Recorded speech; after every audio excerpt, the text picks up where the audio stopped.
Chapter 36 क्रियमाण करने में मानव संपूर्ण तरह से स्वतंत्र है।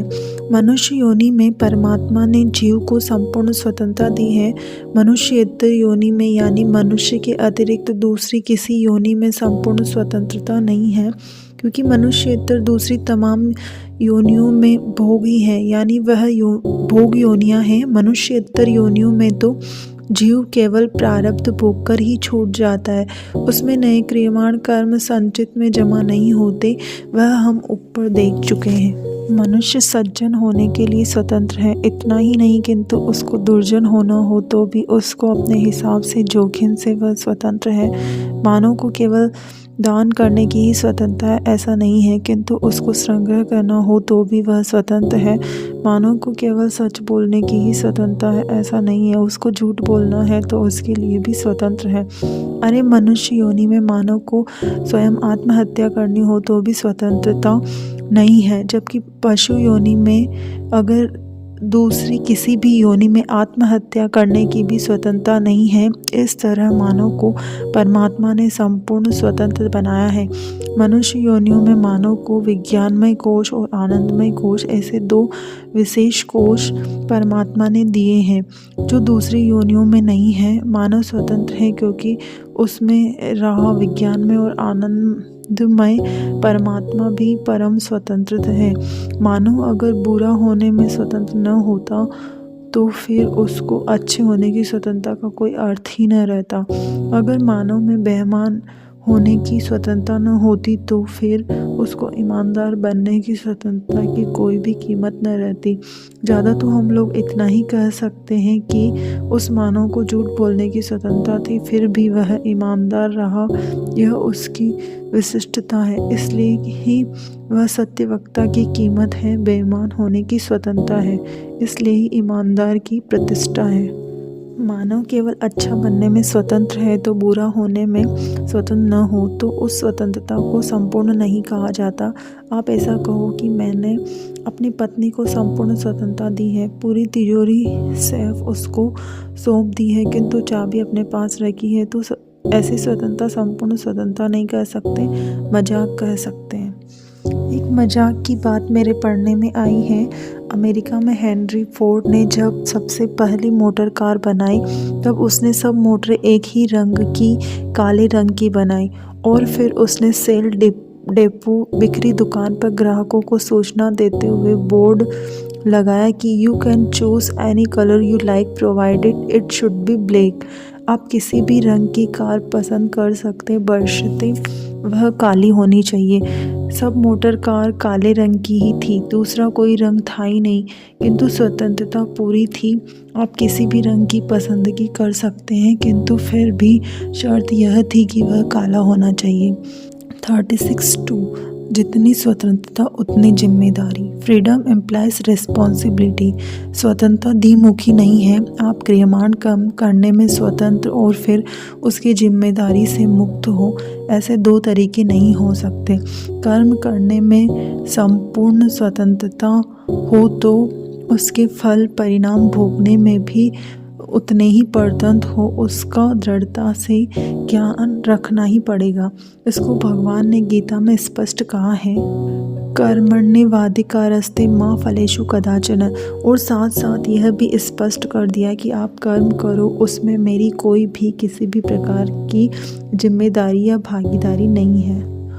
न कर्तव्यम न कर्माणि लोकस्य सजति प्रभु, न कर्म फल संयोगं स्वभाव वस्तु प्रवर्तते, नादते कस्यचित् पापं न चैवं सुकृतं विभु, अज्ञानेनावृतं ज्ञानं तेन मुह्यन्ति जन्तवः। कर्म करने में आप संपूर्ण स्वतंत्र हैं, किंतु उसका जो परिणाम होगा उसका बंधन तो आपको स्वीकारना ही पड़ेगा। आप पाप करो और दुख भोगो, भगवान क्यों भोगे? आप पुण्य करो और आप सुख भोगो, भगवान को आपके किए हुए पुण्य का फल नहीं चाहिए। उनके पास उनका अपना अपरिगण्य पुण्य स्टॉक में है। आप खून करो और आपके पिता को फांसी हो, ऐसा न्याय नहीं हो सकता। भीम खाए और मामा शकुनी को दस्त हो जाए, यह न्याय शायद कौरवों के राज्य में होगा, किंतु परमात्मा के राज्य में नहीं।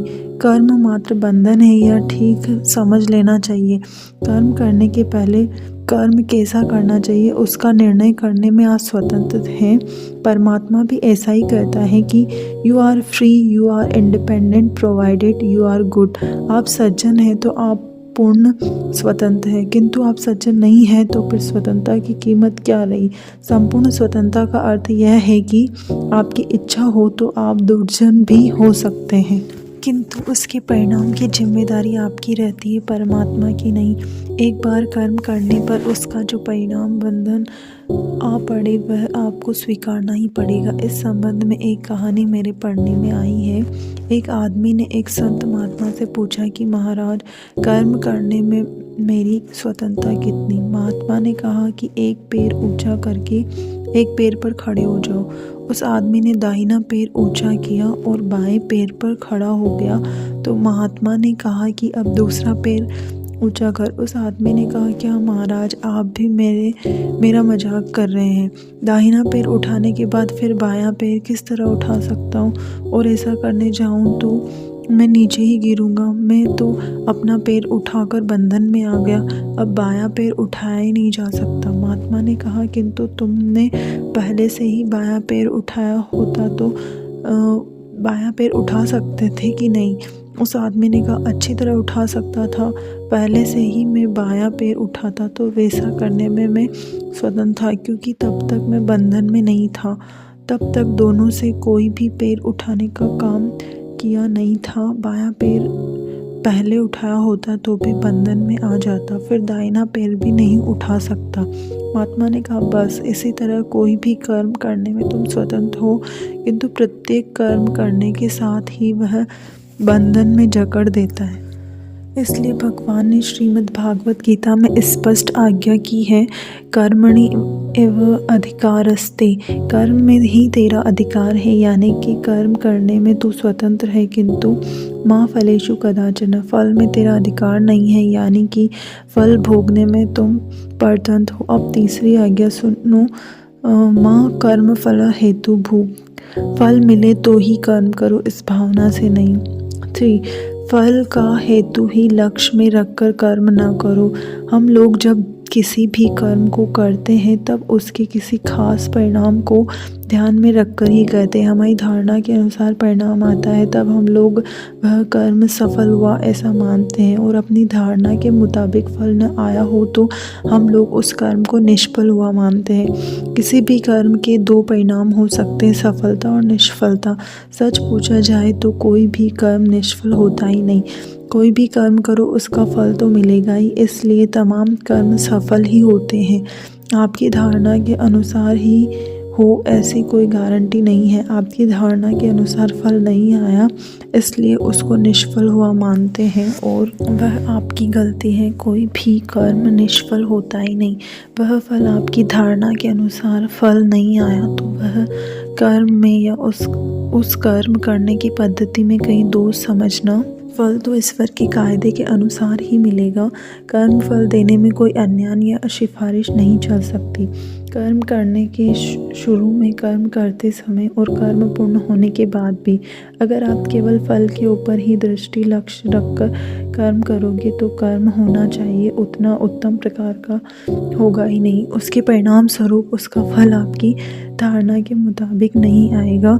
इसलिए भगवान ने गीता में आज्ञा दी है कि माँ कर्म फल हेतु भू, केवल कर्म के फल का हेतु ही लक्ष्य में रहकर आप कर्म करेंगे तो कर्म का जो फल आएगा उससे आपको लाभ नहीं होगा। इतना ही नहीं, उससे उल्टा नुकसान ही होगा। यह बात अत्यंत सूक्ष्म दृष्टि से समझने लायक है। अगर धारणा के अनुसार फल बुरा या कम मिला तो आपको मन में अत्यंत ग्लानि होगी, आपका मन हिल जाएगा, मन में खलबली मच जाएगी। ईश्वर की न्याय बुद्धि में आपके मन में शंका उत्पन्न होगी, मुझे कर्म करना ही नहीं आता, ऐसी हीनता की भावना खड़ी होगी। ईश्वर के सामने मैं लाचार हूँ ऐसा भाव पैदा होगा। अब कर्म करने का कोई अर्थ ही नहीं, ऐसी निराशा उत्पन्न होगी और उसमें से कर्म छोड़ने की वृत्ति उठेगी। अगर कर्म का फल धारणा से अनेक गुना अच्छा मिला तो भी हानि होगी, जैसे कि अपनी कर्तव्य शक्ति के लिए अहंकार पैदा होगा, मिले हुए फल के लिए अभिमान होगा, मैं धारणा के अनुसार कर्म कर सकता हूँ ऐसा गर्व होगा। भविष्य में होने वाली दूसरे कर्म में भी उतनी ही दक्षता रखनी चाहिए, उतनी दक्षता नहीं रहेगी, घट जाएगी। इस तरह दोनों तरह से नुकसान ही होगा। कर्म तो फल दिए बिना रहेगा नहीं, किंतु वह फल भोगने में आप मन का समत्व गवा बैठेंगे। समत्व योग उच्यते, समत्व ही योग है, ऐसा भगवान ने गीता में कहा है। समत्व यानी कि मन की समतुल्यता, प्रसन्नता गंवाना ही सबसे बड़ा नुकसान है। माँ फलेषु कदाचन और माँ कर्म फल हेतु भू, यह दो आज्ञाओं का अर्थ गहराई से समझने की आवश्यकता है। कर्म करने से पहले फल का थोड़ा भी ख्याल न रखना और आंख बंद करके कर्म करते ही रहना, ऐसा अर्थ भी नहीं है। भगवान की वाणी पुण्यता गर्भित और अर्थपूर्ण है, उसका ऊपर से अर्थ नहीं हो सकता। समझ बूझ के उसका अर्थ व्यवहार में उपयोगी हो, इस तरह घटाना चाहिए। कर्म करने से पहले फल का ध्यान रखना ही पड़ेगा। उदाहरण के लिए कोई किसान पूरी गर्मी की मौसम में जहाँ पानी की बिल्कुल सुविधा न हो, ऐसी एकदम ऊसर खराब क्षार युक्त जमीन में अन्न का उत्तम बीज बोए तो वह उष्ण ताप में जल ही जाएगा। कर्म के फल का विचार नहीं करना, इसका अर्थ ऐसा है कि कर्म के फल में आसक्ति लोभ नहीं रखना, किंतु कर्म का उत्तम प्रकार का फल प्राप्त हो ऐसा समझ पूर्वक का पुरुषार्थ तो करना चाहिए। गीता में फल त्याग का उपदेश है, इसका अर्थ यह नहीं कि फल को फेंक देवें। कर्म का फल नहीं मिलना चाहिए या फल नहीं लेना चाहिए तो गीता का उपदेश नहीं है। श्रीमद् भगवत गीता में भगवान ने जो त्याग की बात कही वह कर्म की नहीं, कर्म के फल की नहीं, लेकिन कर्म फल में छिपी हुई आसक्ति, काम वासना जो अपने इंद्रियों को बहकाए, इंद्रियों के विषयों विकृत हो, ऐसे भौतिक सुख प्राप्त करने की काम वासना लालसा के त्याग की बात कही है। गीता तो कहती है कि कर्म फल दिए बिना आपको छोड़ेगा नहीं।